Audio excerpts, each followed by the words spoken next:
Olá, sejam muito bem-vindos! Esse é o podcast Aprender e Ensinar.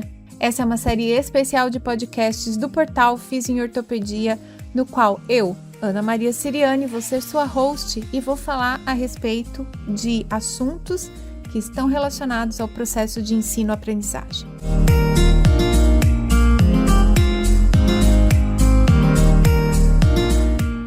Você é estudante, professor ou você é um profissional de saúde que precisa continuar estudando para se manter atualizado. Pega aí uma cadeira, senta e vamos aproveitar juntos. Ou se você preferir, faz isso correndo, mas não deixa de escutar. Olá, seja muito bem-vindo. Esse é o episódio número 32 do podcast Aprender e Ensinar. E no episódio de hoje, a gente já está aí com o olho no final do ano de 2021. Afinal de contas, parece que este final de ano vai ser bem mais tranquilo do que os dois últimos. A gente vai poder se reunir com a família. E nessa energia boa que está chegando, a gente já começa a fazer novos planos, já começa a pensar no ano de 2022. Há quem goste de fazer sua lista de coisas para cada ano novo. Há quem goste também de pegar esse período do ano e fazer um balanço, ver o que fez, o que não fez. E há quem não goste de forma nenhuma de fazer planos, que vai levando aí a vida no estilo Zeca Pagodinho, deixa a vida me levar total. Então, para o episódio de hoje, se você é alguém que não gosta de planos, que gosta de viver uma vida que você gosta de dizer que é espontânea, ou então, se você gosta de se planejar, se prepara, porque esse episódio tem um pouco de cada uma dessas duas coisas. E eu trouxe um convidado muito especial porque ele é um duende e vocês irão conhecê-lo, assim como eu, encontrado no fim do pote, não, no fim do arco-íris dentro do pote. É nessas horas que os dislexos se perdem, né? Enfim, quero mostrar para vocês, apresentar para vocês uma pessoa, então, que eu conheci e que gosta de se apresentar sem dizer o que ele faz. Rogério Pena, por favor, quem é você sem ser aquilo que você faz? Conta para nós. Seja muito bem-vindo. Obrigado. Eu sou um profissional de explicações enroladas, tipo Alexia. Adoro. e que usa de todo o conhecimento que ele tem para ignorar completamente esse conhecimento e criar ou começar e fazer tudo como o momento se apresenta, se mostra. Gosto e faço parte de uma trupe de pessoas que ao longo da história sempre foram rejeitadas e que até hoje ninguém entendeu o quão poderoso é esse tipo de valor, mas não é um valor. Como diz um amigo meu que ensina psicologia positiva, ele fala que é uma força de caráter. Então, eu tenho essa força de caráter, que é uma virtude transcendente, segundo a psicologia positiva. Eu aprendi isso com ele, inclusive, porque eu tinha a menor ideia do que significava isso. Mas o pessoal que está por aqui no podcast já me ouviu falando um pouco a respeito disso quando eu trouxe a Natália. A gente falou de forças de caráter. A minha é a apreciação da beleza. Sou uma contempladora. A minha é justamente essa, que é o humor, né? Que é o humor, que é a comédia, uma coisa que me move, né? Na verdade, passou a me mover com muito mais força depois de 2015, mas sempre esteve presente na minha vida, né? O humor, a comédia, e cada dia mais ela tem tomado espaço aí nas minhas ações.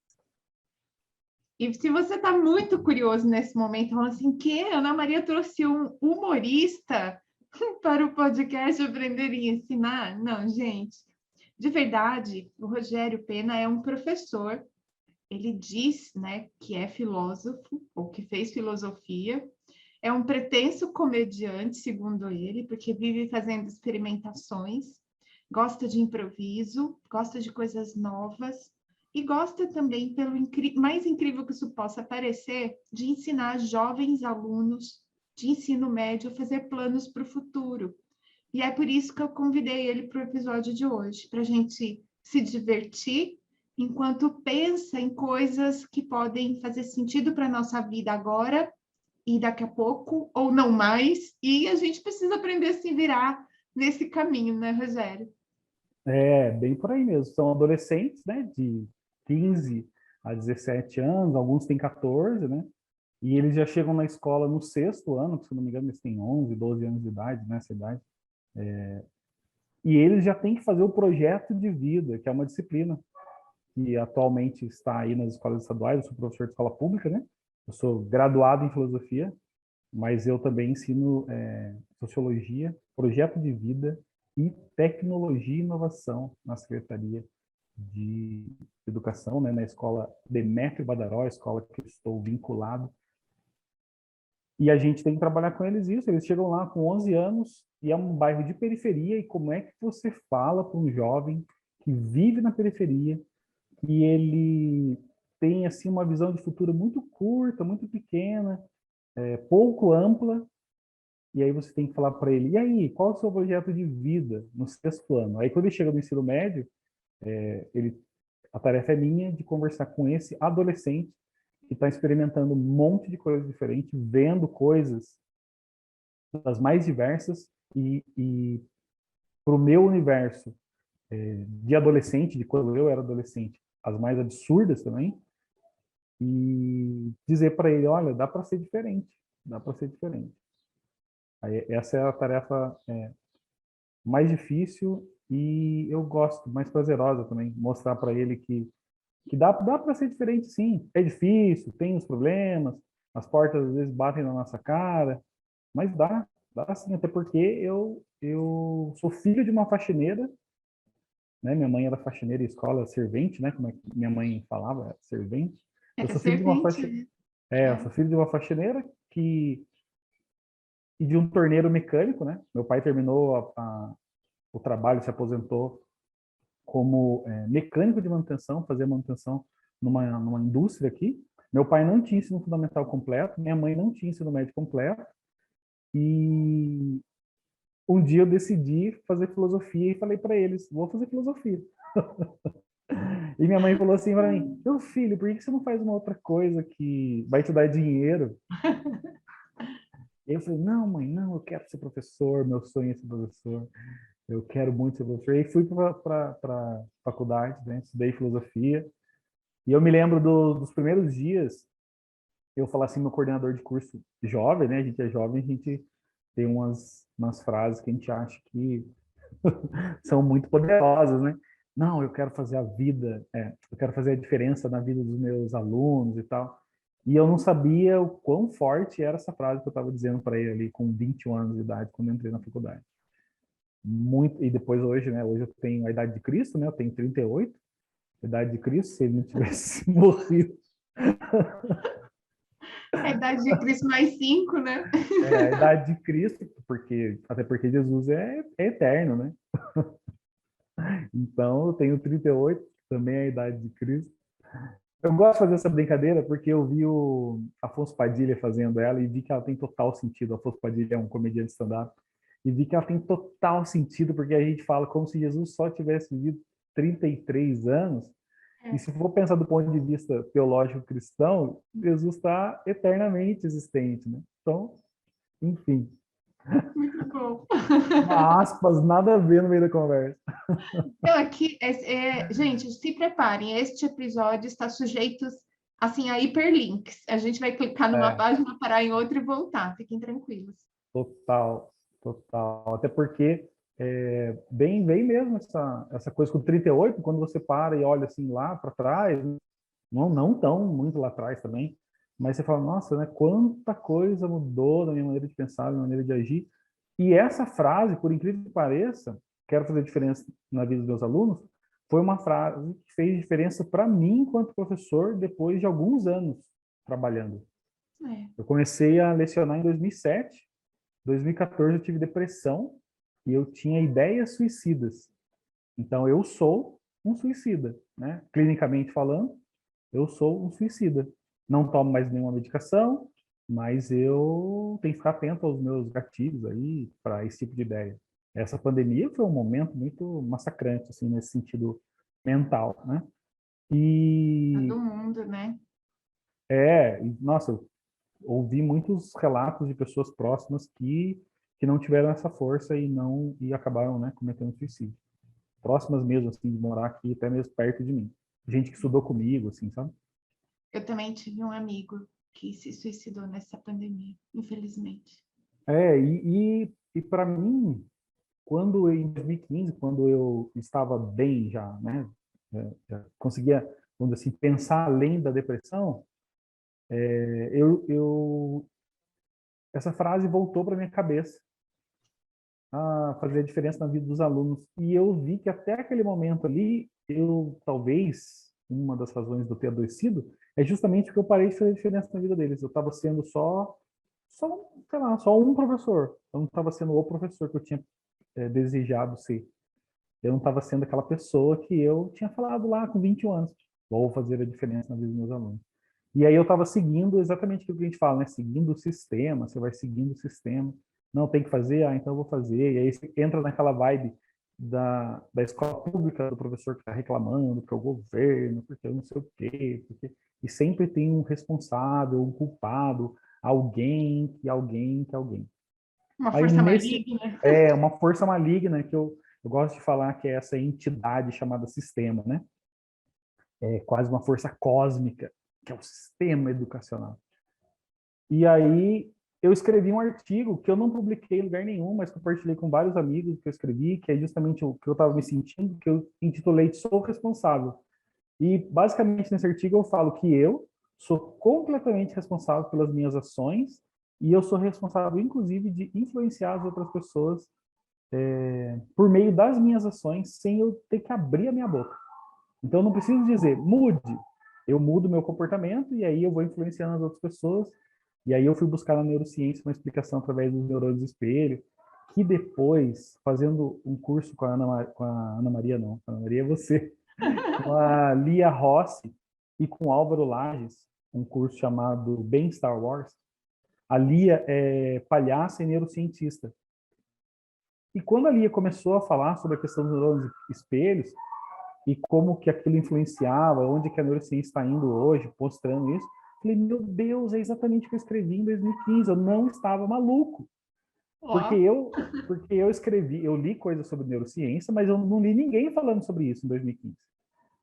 Eu tinha meus escritos filosóficos, eu tinha o Sartre, que eu tinha lido, que eu usei como referência, eu tinha o Aristóteles, que eu usei como referência, Kant, outros filósofos, mas eu não tinha essa referência completa da neurociência em quantidade nem profundidade, mas eu tinha lido sobre acho 2 livros sobre neurociência, que eu não me lembro agora o nome deles, mas eu li 2 livros sobre neurociência para justamente entender o funcionamento do nosso cérebro, o que era esse negócio de neurônios de espelho, como que fazia, porque eu tinha visto um vídeo no YouTube, um TED de uma moça que é neurocientista, que ela falava dos neurônios de espelho. Falei, peraí, eu acho que isso daí pode ter a ver com o que eu estou pensando.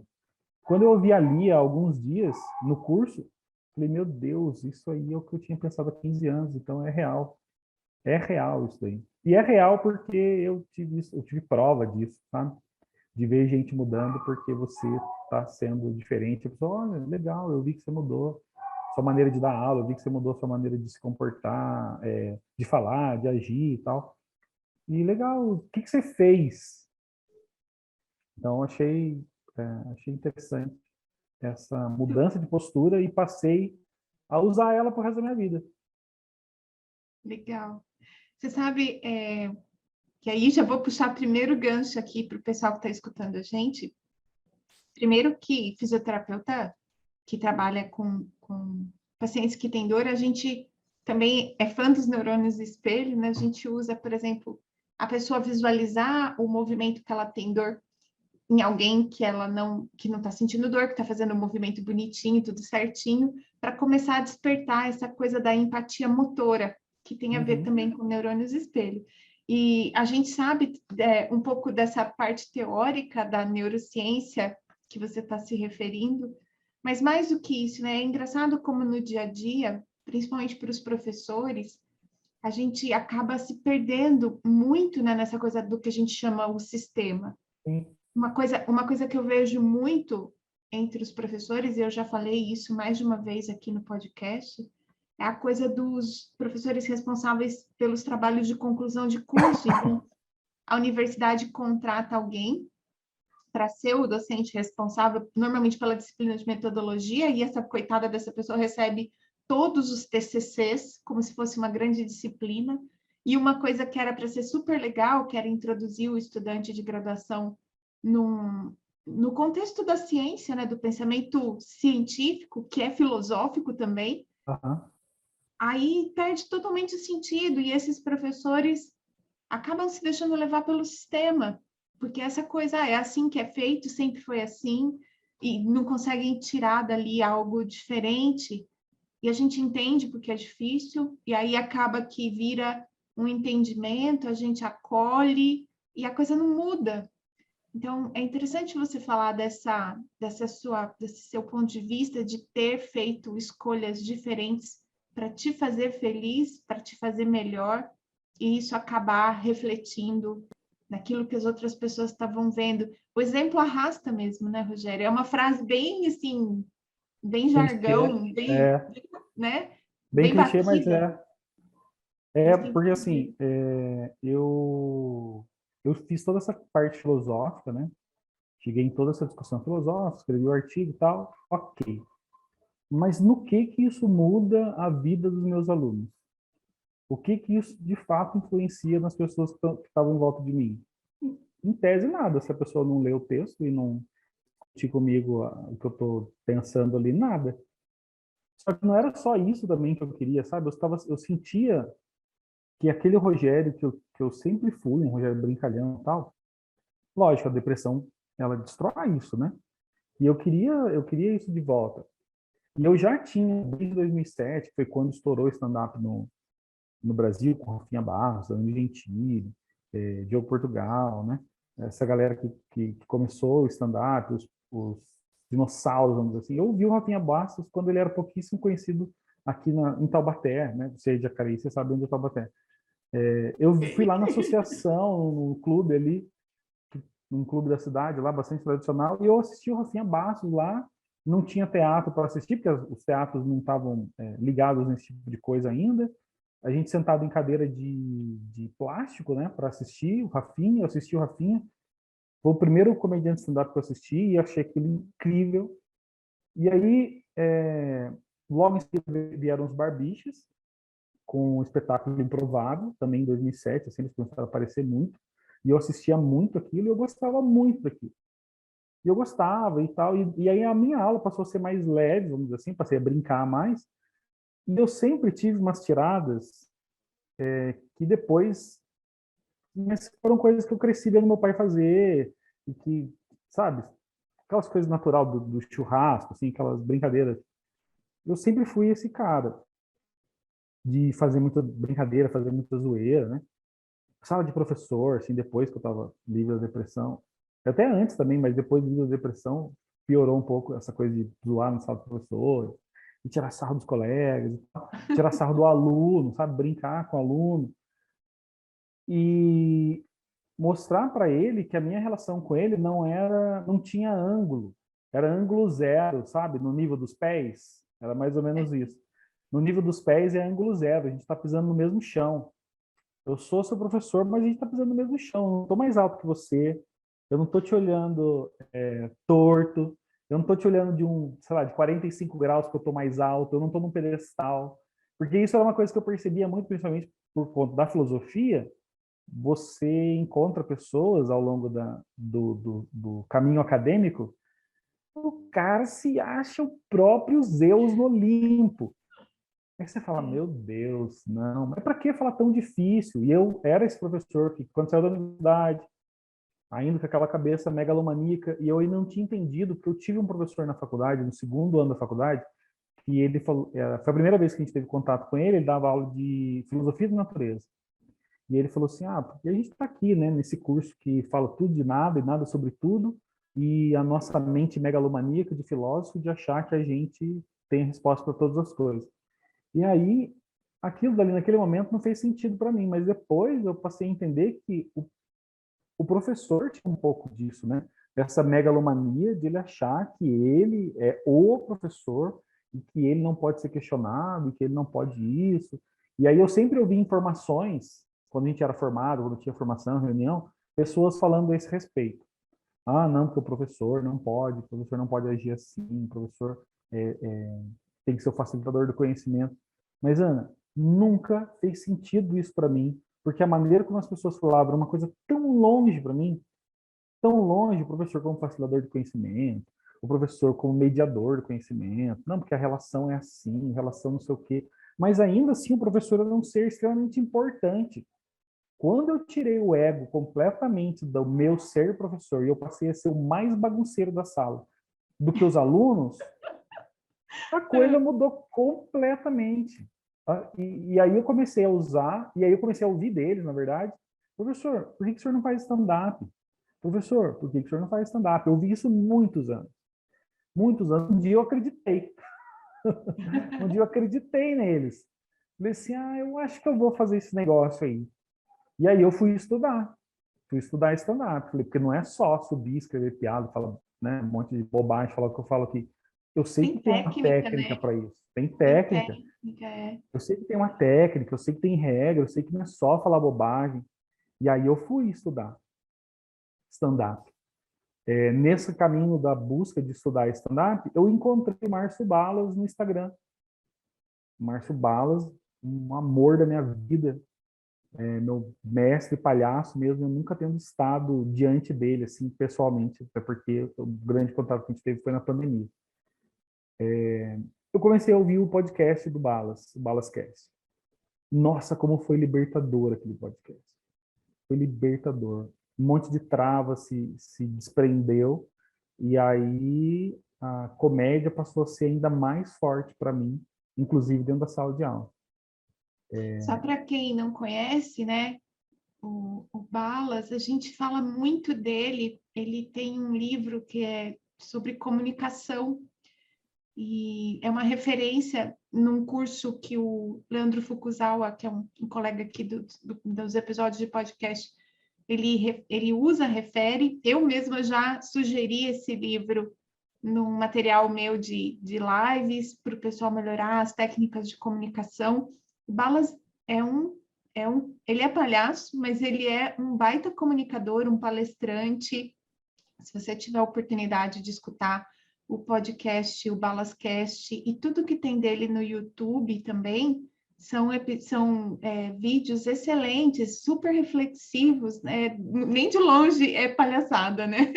Nem de Não, e longe é palhaçada. aí, exatamente, foi aí que eu entendi que ser palhaço ou a palhaçaria era um negócio muito sério, sabe? E aí, por causa do Balas, obviamente, eu tive contato com o Álvaro Lages, eu tive contato com o Mauro, né? Que hoje posso dizer que eu sou amigo do Mauro, olha só. Eu trabalho para o Mauro, né? Eu gosto sempre de falar isso, que o Mauro é meu patrão. Porque daí eu conheci o Mauro, fui fazer o script, o curso de apresentações.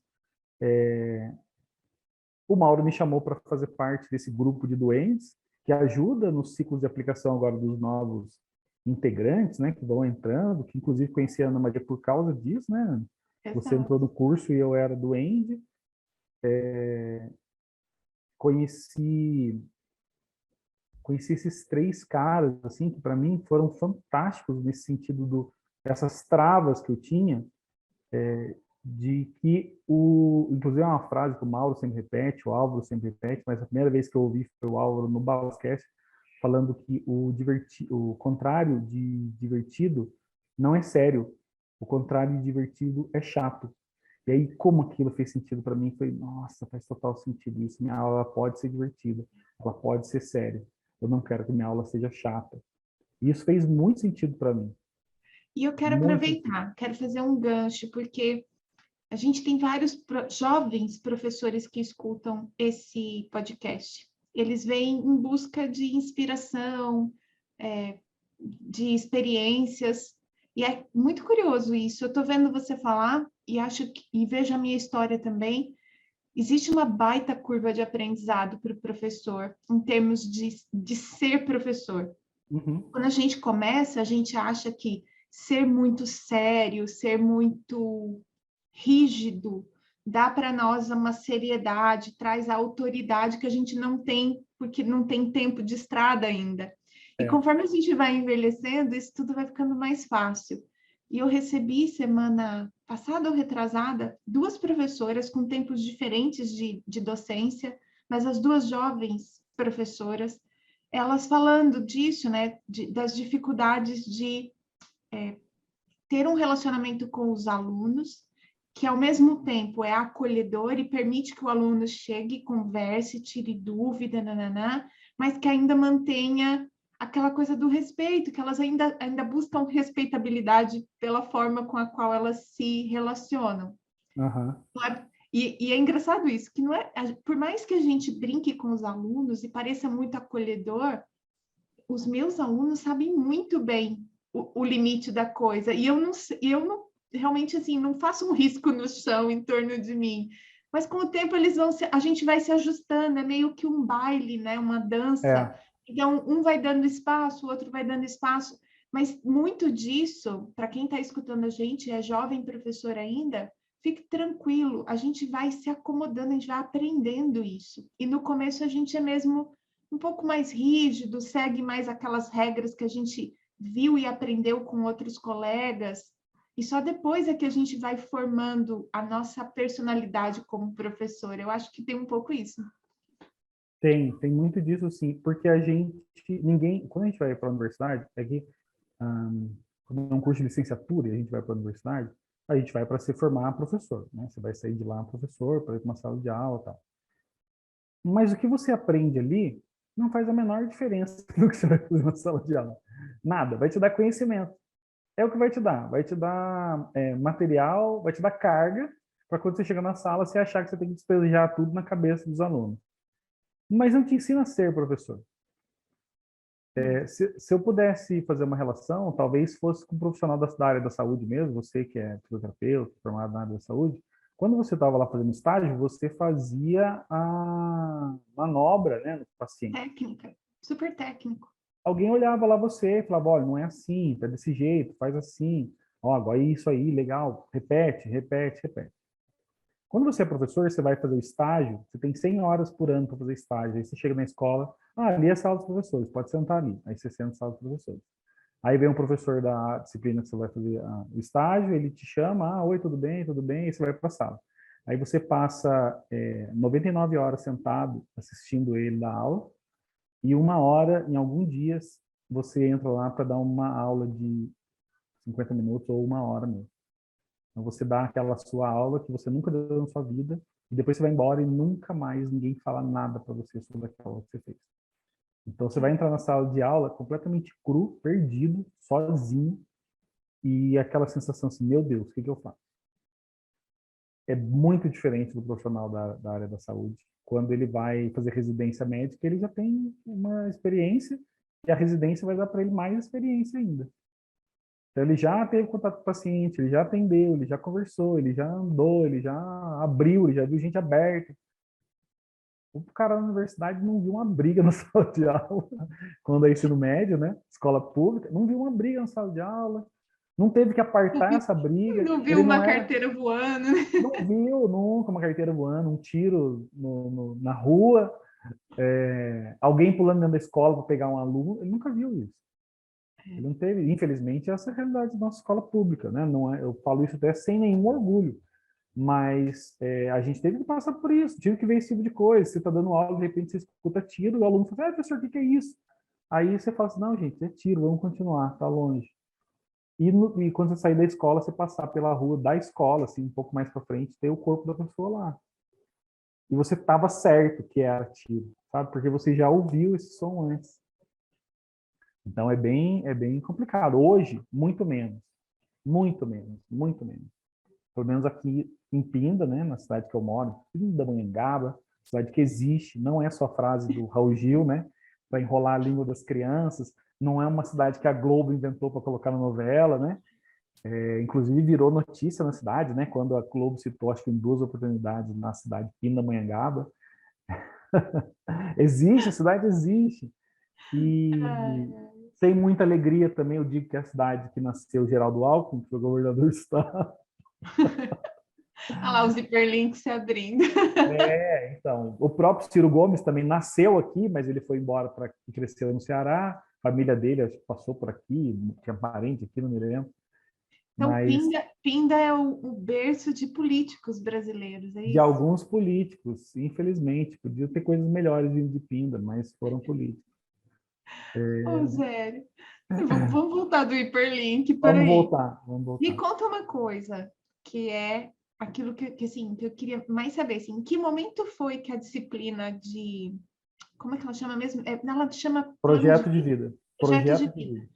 Em que momento foi que ela apareceu para você? Você já estava no stand-up, você já estava fazendo comédia, você já tinha feito improviso, e aí ela aparece para você. Como foi isso? Eu já tinha estudado, no 2019 eu fiz o curso de stand-up com a Carol Zócoli, né, que é a comediante brasileira, que hoje ela mora nos Estados Unidos, morou muitos anos no Canadá, ela está na Culpa da Carlota, lá no Comedy Central. Fiz um curso com a Carol e fiz um curso de time de comédia com a Carol, fiz o curso também com o Andrei Mosqueto, do grupo Antropofocus, que é um grupo de improviso de Curitiba. Fiz 2 oficinas com o Andrei. E fiz uma oficina também, ligando o palhaço à pedagogia, com a Gabriela Argento, que é uma palhaça que foi do Circo de Soleil, que também só fiz porque eu já conhecia ela por causa do Balasquete. E aí eu cheguei até a conversar com o Mauro, falei, Mauro, a Gabi abriu um curso de pedagogia e palhaço, o que você acha? Meu, faz. Faz. Se ela tem um curso, faz. Eu fiz palhaço com ela, ela é ótima e tal. E aí eu fiz o curso com ela. Até quando eu fiz o curso com a Gabi, eu mentalmente não estava muito bem, que foi justamente na fase da pandemia, né? Uhum. E aí, quando veio a disciplina de projeto de vida, foi ano passado mesmo. Foi quando a escola, o currículo passou a ter essa disciplina na grade, né, de projeto de vida. E aí era uma coisa muito nova, é ainda uma coisa muito nova para nós. E eu já tinha tido essa coisa toda, né, do improviso, do stand-up, e você dizer para o aluno, ou questionar o aluno, construir com ele, né, ideias do que ele deseja ser, onde você quer estar daqui a um tempo. Como eu disse, né, o aluno é da escola pública, ele vive num bairro pobre, ele não viu os pais estudarem, ele não vê os pais tendo uma vida fácil.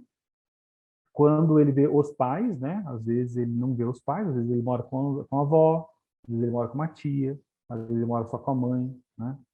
Ou só com o pai, que tinha uma aluna que morava só com o pai, vivia só ele e o pai, porque a mãe tinha ido embora.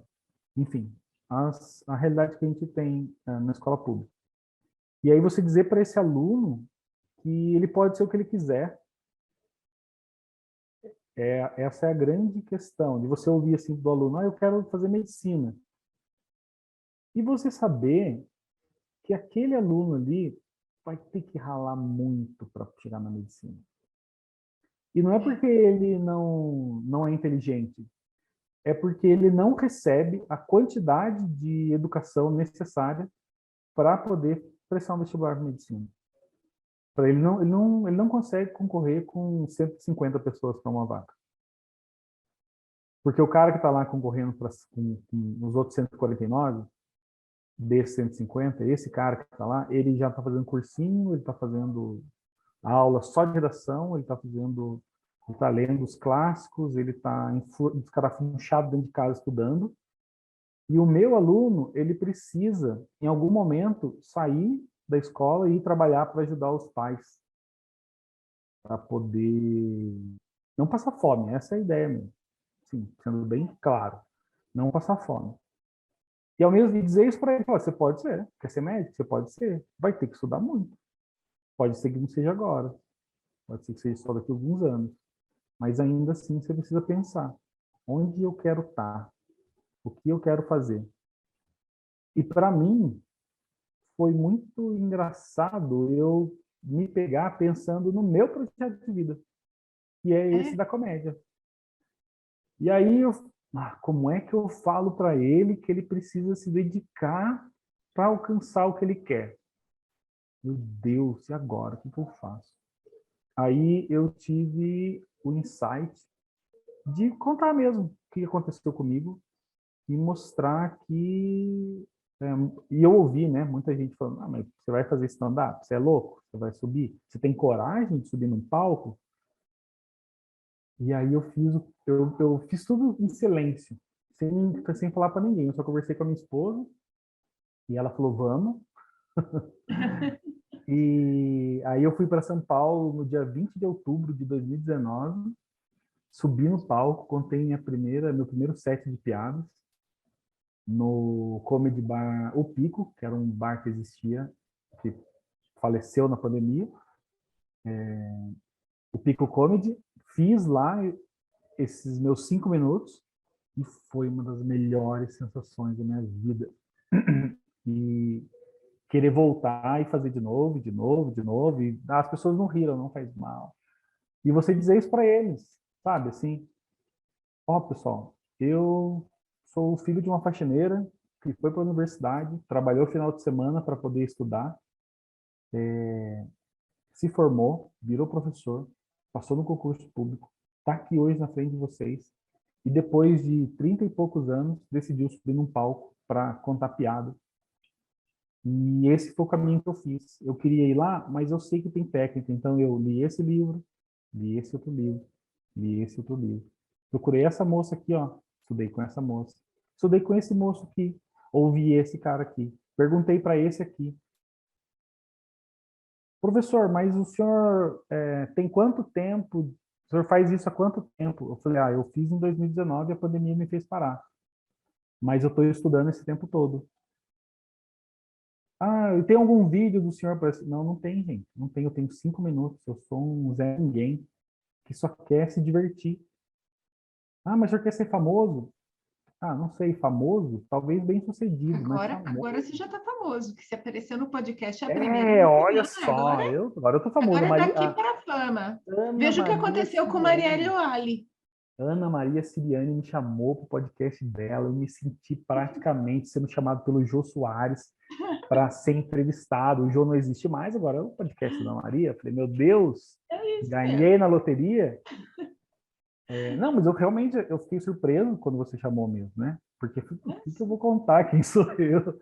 Sou um professor aqui da escola pública do interior, que está falando aqui um monte de besteira aqui, que faz um monte de bobeira no Facebook e no Instagram, que é bloqueado o tempo todo.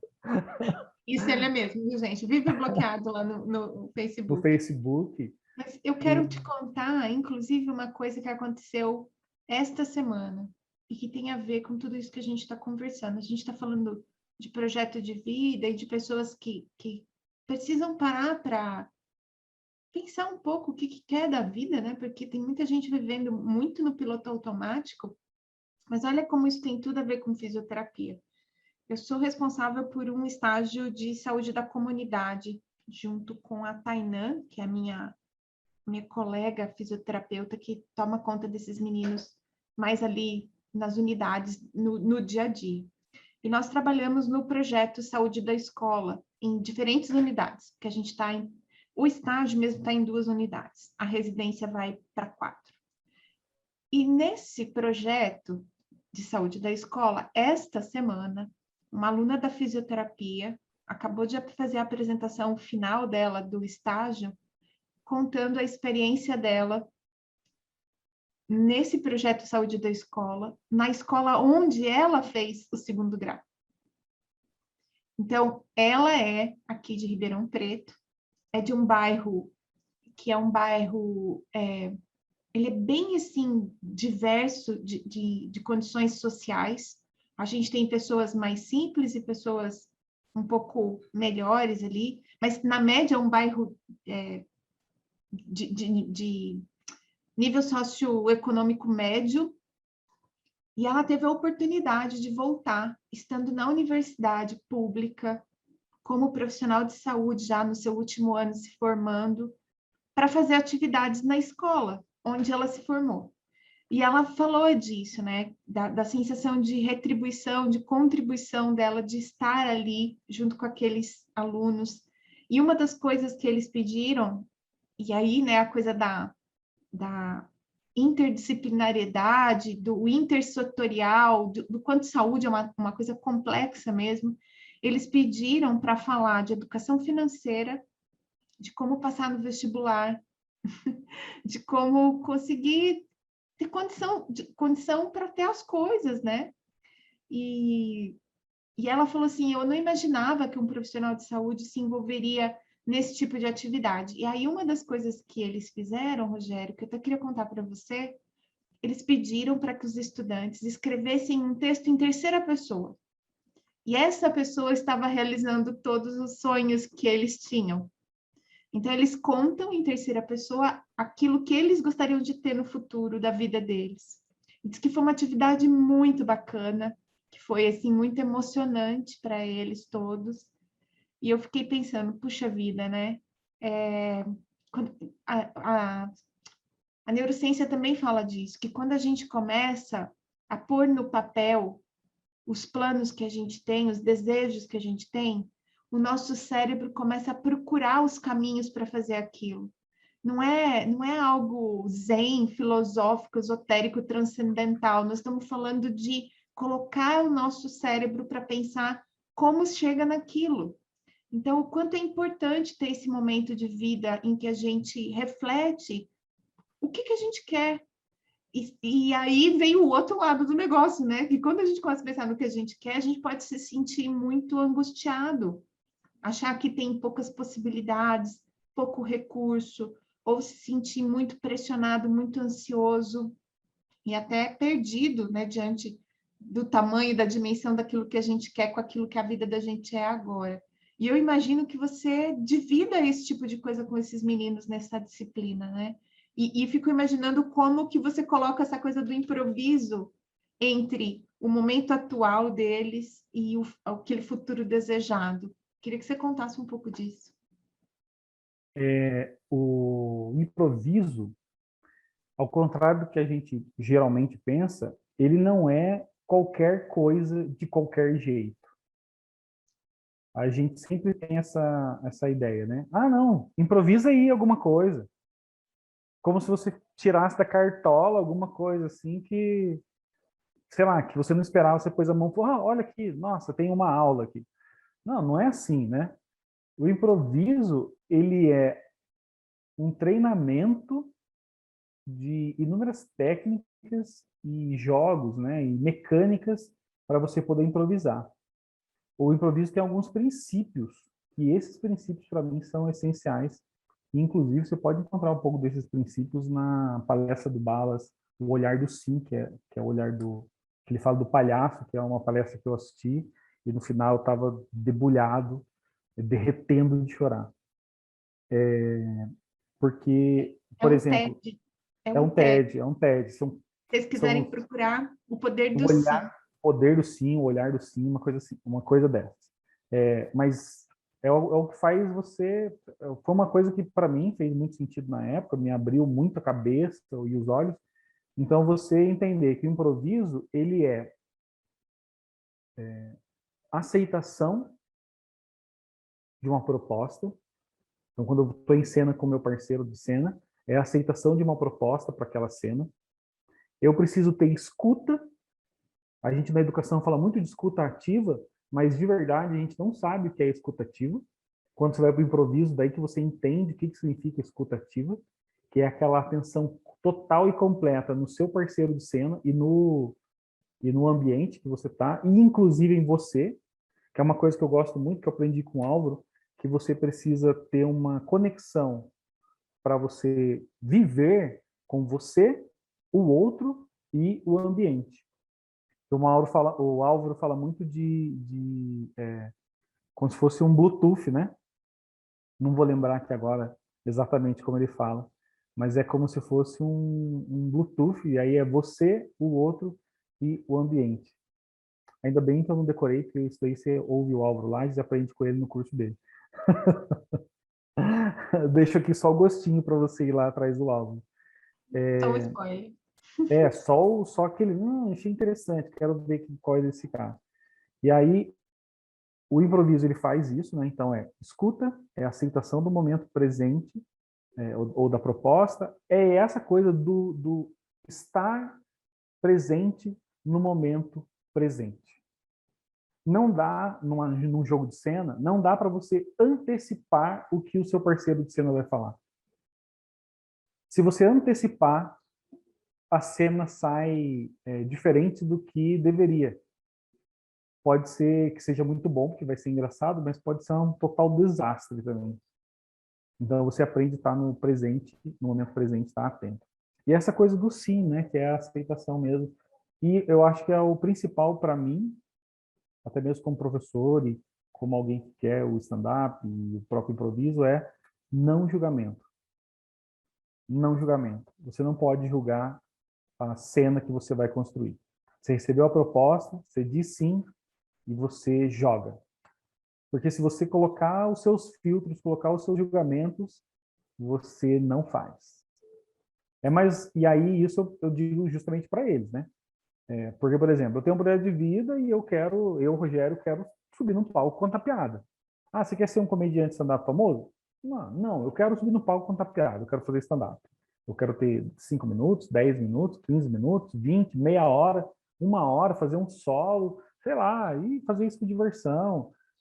Se as pessoas quiserem viajar comigo por isso aí, vamos viajar, eu vou. Nossa, ia ser muito legal Se quiserem me pagar, né? Se um dia quiserem me pagar, também tá tudo bem. Pensou que fantástico você recebendo. Eu não tenho esse negócio de inveja branca, eu acho isso uma bobagem. Mas eu tenho inveja desses caras que... Eu sei que é muito trabalho. Eu sei que é trabalhoso fazer um solo de stand-up, escrever piada. Mas você está fazendo uma coisa que é tão prazerosa, pelo menos para mim é tão prazerosa, e poder viajar fazendo isso, seria ótimo viajar também fazendo o que eu faço, que é ensinar da maneira como eu ensino. Seria maravilhoso também, eu não acharia ruim, não. Eu gosto do que eu faço, eu gosto de estar na frente da sala de aula e ensinando o que eu sei. Eu tenho muita paixão por isso. Apesar de N coisas, N problemas, eu tenho muito prazer de estar ali. E aí eu dizer para ele, falar, olha, mostrar para ele que ao mesmo tempo que ele tem aquele plano, a vida é muito dura, sim, mas como é que a gente joga com a vida? Como é que a gente vai dizer sim para o momento presente e saber jogar com o momento presente? Eu sou muito fã do filme do Rocky Balboa, e tem um dos filmes, eu não me lembro se é o 4, se é o 5, que tá ele e o filho dele num diálogo assim na rua, e ele fala assim pro filho dele que não importa o quanto, se eu não me engano é isso, não importa o quanto você apanha da vida, mas é o quanto você aguenta levantar. Acho que é o 4. Acho que é o 4. O Rock, para mim, é um filme extremamente filosófico. Podem falar o que quiser do filme. Eu sou extremamente fã do Rock Balboa. Eu assisto todos de novo. O primeiro é ruim, é horrível.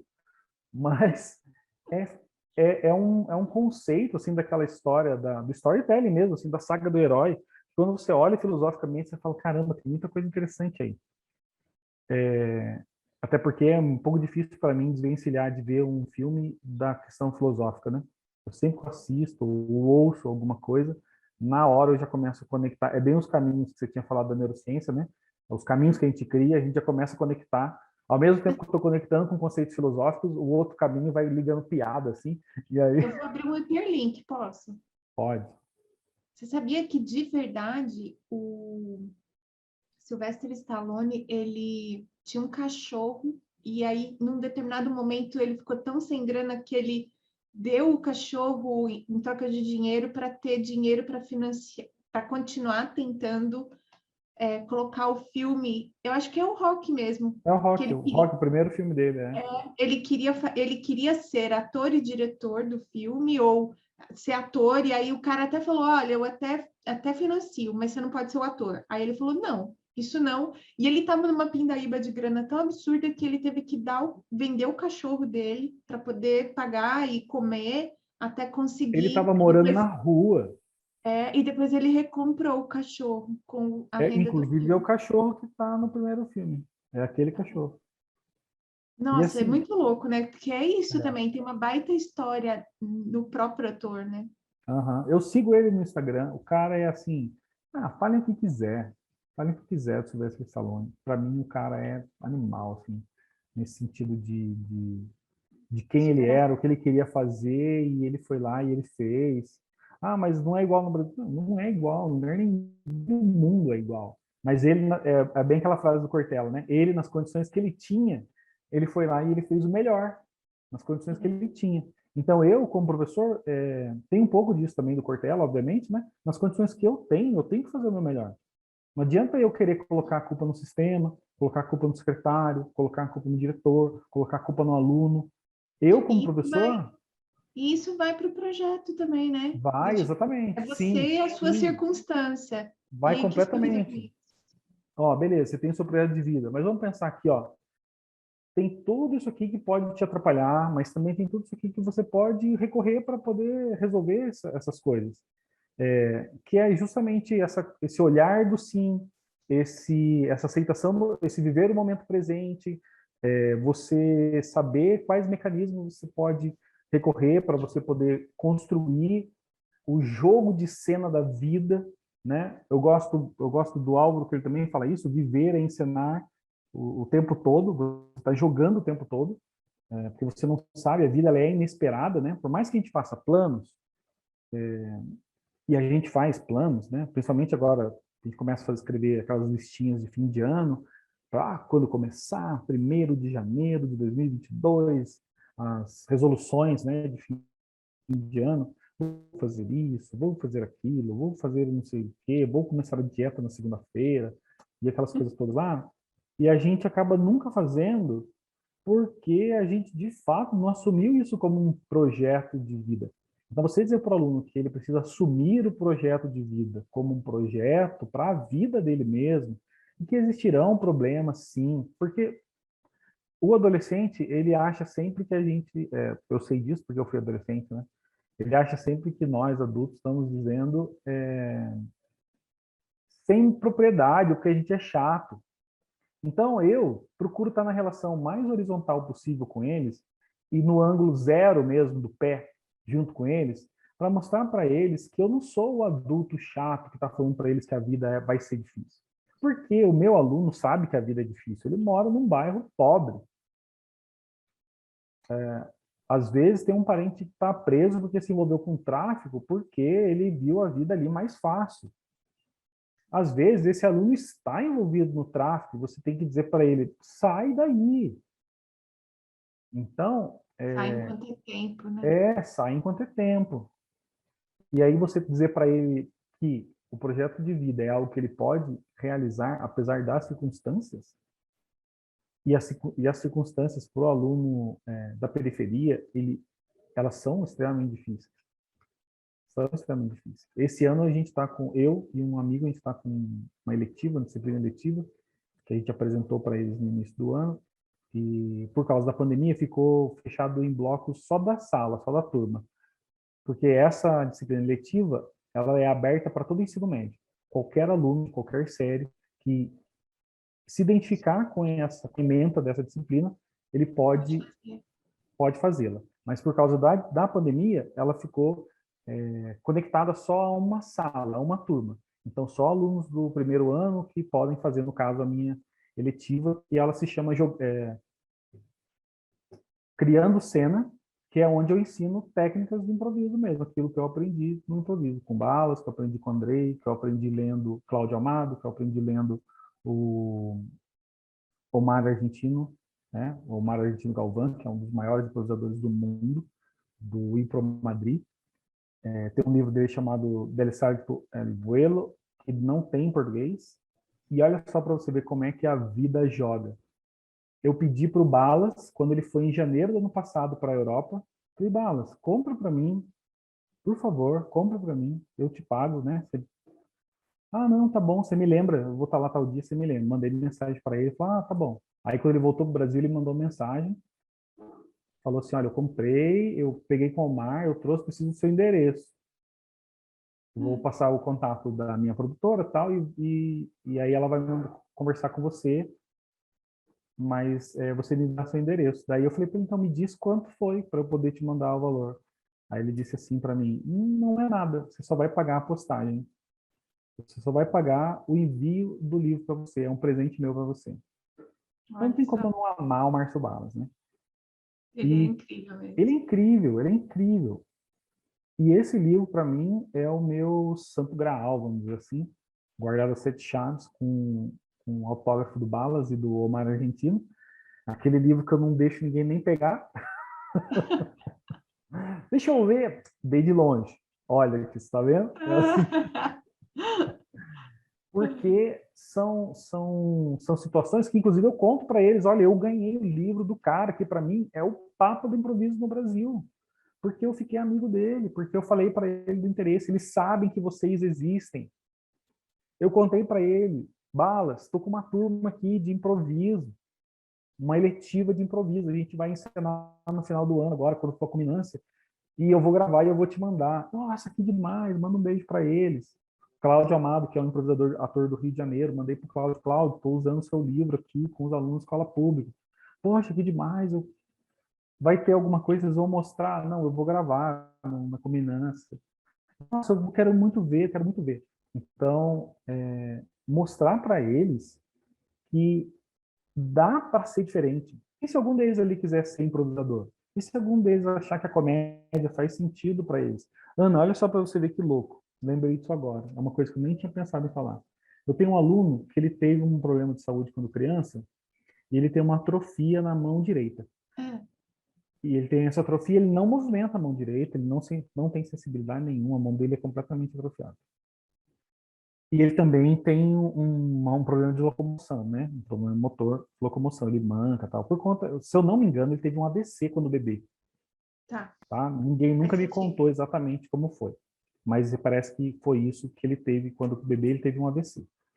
Ok, o menino sobreviveu, hoje ele tem 17 anos, ele faz 18 em janeiro do ano que vem, dia 2 de janeiro eu gravei, inclusive, e ele falou assim um dia na aula que ele ia amputar a mão ano que vem.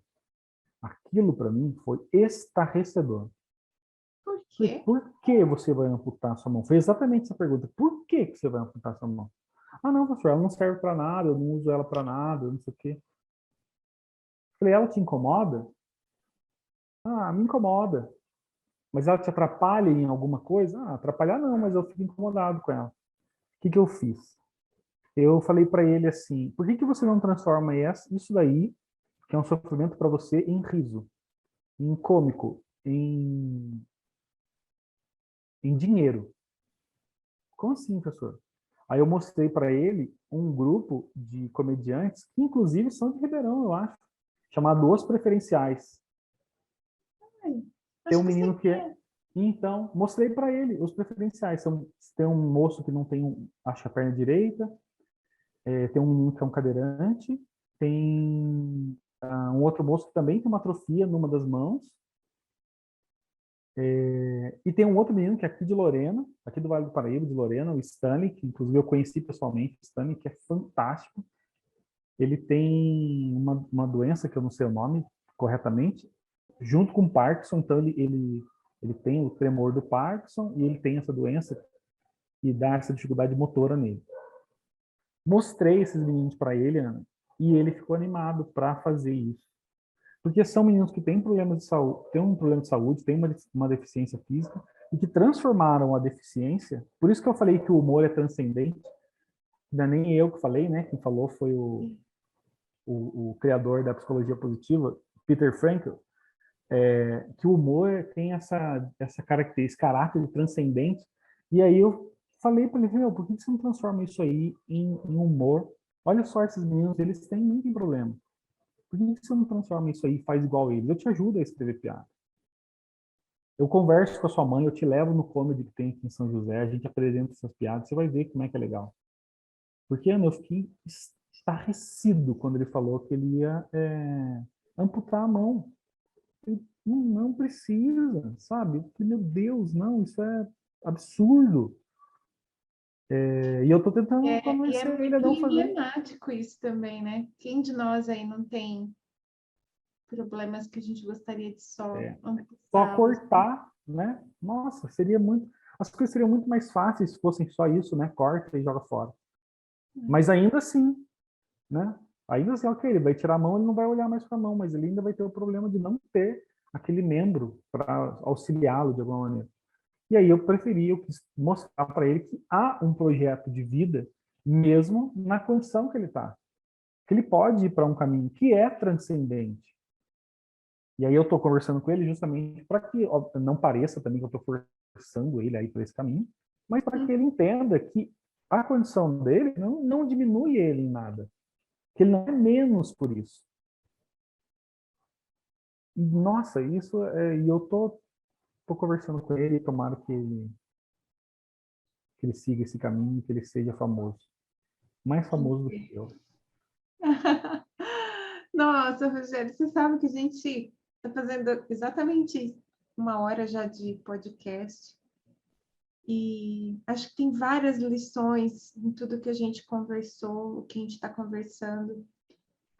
E eu achei muito curioso porque eu já tinha escutado você falar antes dessas 3 regras do improviso, né? Aceitação, presença, não julgamento. E a gente usa muito isso nas nossas estratégias de comunicação com o paciente, ou deveria usar, né?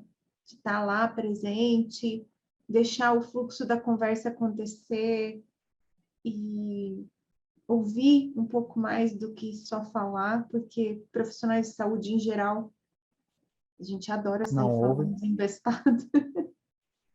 A gente adora sair dando as soluções, mostrando o caminho, falando como faz. É uma coisa tensa, assim, porque Mas eu a acho que é gente... um problema do graduado, né? O professor também acha que tem as soluções, porque ele é o professor, né? Tem A uma coisa gente do tem um improviso também que eu gosto conhecimento, né? muito, Ana. Uma coisa do improviso que eu gosto muito e que é do professor também do palhaço, na verdade. É do palhaço do improviso e que eu uso como professor e que deveria ser a base da educação. No discurso mas na prática não é, que é a aceitação do erro. Uhum. Aceitar o erro. O improviso, ele pega o erro e ele joga com o erro. Você não para uma cena porque você errou a cena.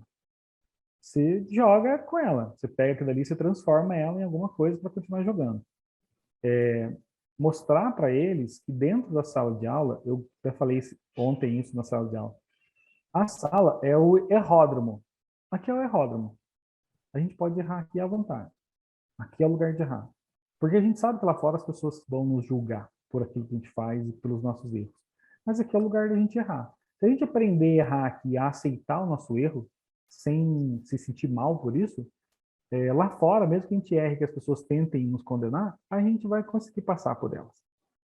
Uma aluna falou assim para mim, mas nem todo professor pensa assim. Eu falei, aí que está o problema na formação do professor. O professor achar que o aluno não pode errar. O aluno deve errar. E quando ele errar, não é falar assim para ele, seu burro, né? Não é assim, tá vendo? Tal, tal.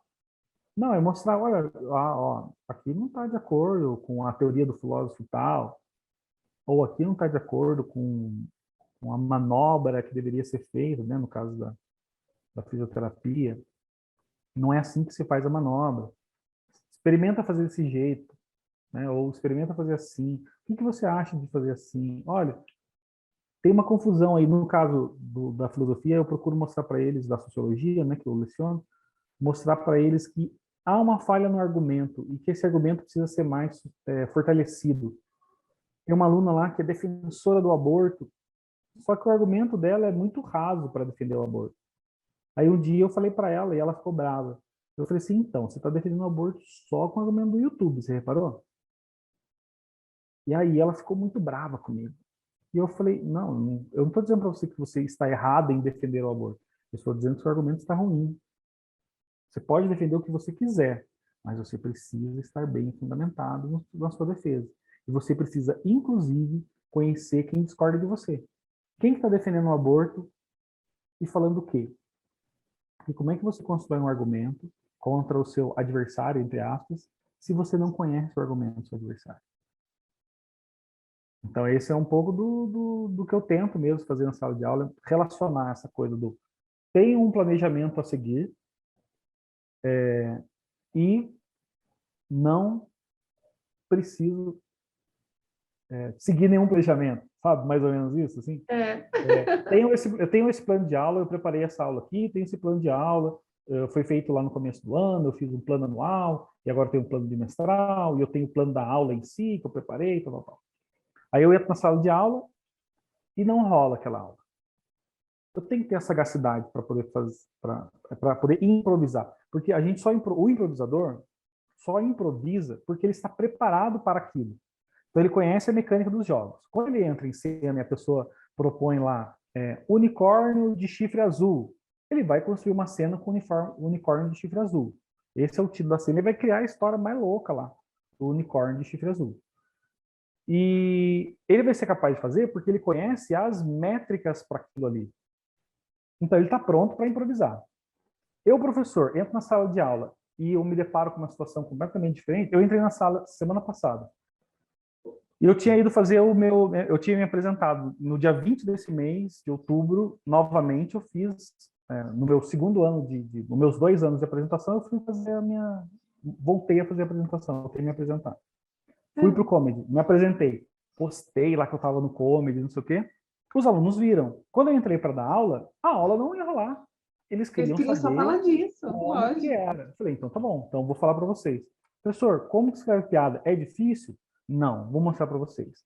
E eu dei uma aula de escrita básica da piada.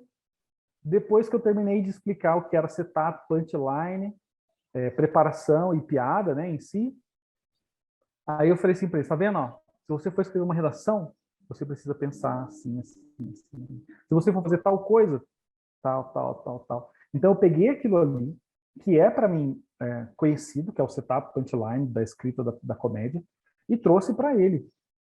Porque não adiantava só eu ensinar para ele como é que escrever uma piada, mas ok, como que eu uso isso daí para escrever uma redação? Mostrei para ele. Se você quiser escrever uma redação, você pode usar esse princípio para escrever uma redação. Você pode usar esse princípio para poder construir um argumento. Então, eu improvisei na minha aula, mas eu estava preparado para aquilo. Eu sabia o que era o setup punchline. E eu sabia como aquilo ali influenciaria na escrita. Eu não fiz do nada. Eu não fiz porque eu sou um cara muito fabuloso e fantástico, extremamente inteligente, melhor do que outros professores, e eu fui lá e fiz. Não, é porque eu conhecia aquilo, eu peguei o meu conhecimento de stand-up, peguei o meu conhecimento daquilo que eles precisam da escola, peguei o que eles estavam querendo saber naquele momento, que a minha aula não ia rolar, o que eu tinha para dizer não ia acontecer, o que eu tinha preparado tinha ido para o espaço. Falei, então tá bom, pessoal, então vamos lá. Tivemos uma aula de escrita cômica, mas a escrita cômica também, olha aqui na redação. Tem tudo a ver. Porque no impreviso pode tudo, mas não pode qualquer coisa, né? Exatamente, exatamente. No improviso você pode tudo, mas não pode qualquer coisa. Improviso não é gambiarra. Exatamente. Gente, era assim, a gente podia ficar aqui mais 2 episódios conversando, vocês vão aproveitar, mas eu queria, Rogério, agradecer muito, muito mesmo. Acho que tem uma história muito bonita por trás, tem uma mensagem de propósito para os professores, tem uma mensagem de calma, tudo vai dar certo para os estudantes, e tem uma mensagem para todos nós que é aproveitar o processo, o percurso, tendo uma direção, porque afinal de contas a vida não é tabuleiro, né? A gente não fica andando dentro das casinhas ali do jogo imobiliário até chegar na Vieira Solto.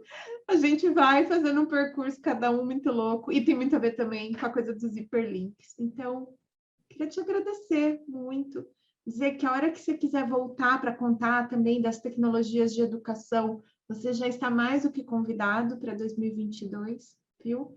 Agradecer que você tem sido um duende super querido, todas as lives, os meus stories, você vem, você olha com um olhar de scripter e me ajuda e me dá uns toques, então dizer que eu continuo aprendendo muito, aproveitando muito da sua companhia em vários lugares onde a gente se encontra aí no mundo virtual.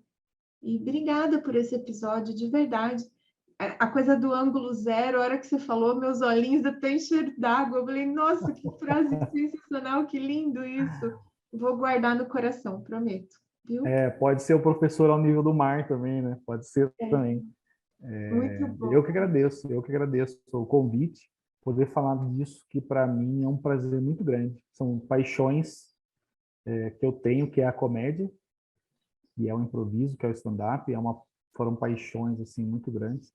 E ser professor, que para mim acho que é a grande paixão, que mesmo que o pessoal fala assim, se você ganhasse na Mega Sena, você ia largar tudo? Pode ser até que a maneira como eu faço hoje, eu largaria tudo, mas eu daria um jeito de fazer alguma coisa para continuar sendo professor. Eu não ia conseguir ser um milionário que não faz nada. Não é a nossa cara. Não Deixa eu te falar uma coisa, para a gente concluir. O seu arroba, onde é que as pessoas podem ver as coisas que você faz? Como é que está o ritmo lá de produção? As pessoas podem passar raiva no meu Instagram. Ou não, né? Podem dar risada também. E é um Instagram mais aleatório, talvez, que exista no próprio universo Instagram, porque ao mesmo tempo que eu posto coisas que são sérias, com a minha pitada, assim, né? É um sério sarcástico, que eu adoro sarcasmo e ironia. Por isso, inclusive, eu gosto muito do Rafinha Bastos, acho que é por causa disso, de sarcasmo, da ironia que o Rafinha tem. É o tipo de humor que eu gosto de fazer mesmo, dizer e descrever. Humor sulfúrico. Eu não sei, até esqueci o nome do ácido, né? Eu costumo escrever isso. Às vezes eu coloco assim, olha, aqui você vai encontrar o humor com ácido e coloco o nome do ácido lá. Eu esqueci o nome agora. Porque, inclusive, um amigo falou assim, que o meu humor, ele é muito ácido, as pessoas não estão preparadas para ele. Não é verdade. @o Rogério Pena com 2 N's. O Pena tem 2 N's. Não é @o Rogério Pena com 2 N's, tá? @o Rogério Pena e o Pena então, é escrito com 2 N's. Ou então você encontra ele em alguma live em que eu tô ele me pedindo em casamento no chat só para me sacanear mesmo, só para me zoar. A Ana Maria ficar com vergonha, porque ela fica com vergonha. Só para me matar de vergonha e a mulher dele bater nele, só para isso. Ou então numa live, né, do Mauro, uma live, pode ir lá no Instagram do Mauro também, se você já conhece o Mauro, tô sempre lá comentando toda a postagem, tô lá perturbando o Mauro. E aí no meu Instagram você vai encontrar essa aleatoriedade de humor, coisa séria, essa coisa do propósito, como é que chama que a gente tá falando aqui mesmo? Projeto de vida. Deu um branco aqui agora. Projeto de vida. Eu mesclo um pouco disso, porque quem eu sou, né? Eu entendo que o meu Instagram ele é quem eu sou, essa coisa caótica e ao mesmo tempo não é um caos completamente desordenado, né? Mas é exatamente quem eu sou. É esse cara que tá nesse universo todo, girando em torno de tudo isso, ou tudo isso girando em torno de mim, não sei. E você vai encontrar lá humor, revolta, anarquia e direcionamento. Eu gosto disso, eu gosto. Quem está ouvindo aqui, de repente, não faz parte lá do Slides também, que é outro curso, pode, de repente, achar assim, nossa, o Rogério é fofinho, né? Ele tem coração. O pessoal do Slides discorda um pouco disso. Eu acho que eu quebrei um pouco isso também, né? Meu coração não é tão gelado assim. Não é. E aí, gente, se você se sentiu inspirada por esse episódio, não esquece, a gente sempre vai ter um post com a arte, o arroba de todo mundo lá no portal Fiz em Ortopedia, no arroba Fiz em Ortopedia no Instagram. Você também pode escutar ou mesmo ver legendado esse episódio no YouTube do Fiz em Ortopedia. E é isso, a gente agradece, deixe seus comentários, marca a gente para a gente saber se você gostou desse episódio. E até o episódio número 33, que é a Idade de Cristo. Tchau, gente. Muito obrigada.